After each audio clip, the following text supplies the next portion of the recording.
Hi everyone, welcome back to the channel.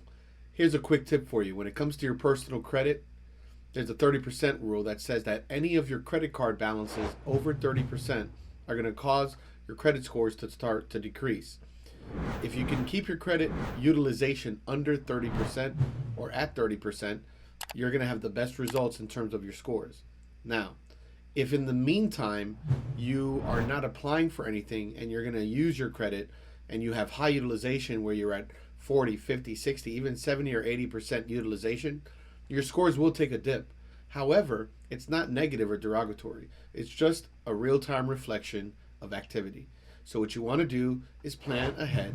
And if you know you're going to be applying for a loan, give yourself at least, I'd say 30 to 60 days to verify or to pay down your balances on your credit cards, get them down to under 30%.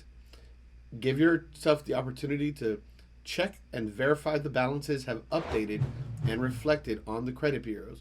Because remember, when you make a payment with a credit card, it'll update with the credit card company within 24 to 48 hours, but there's a statement closing date. That statement closing date is the date that they report that new balance to the credit card companies. It's not the same as your due date.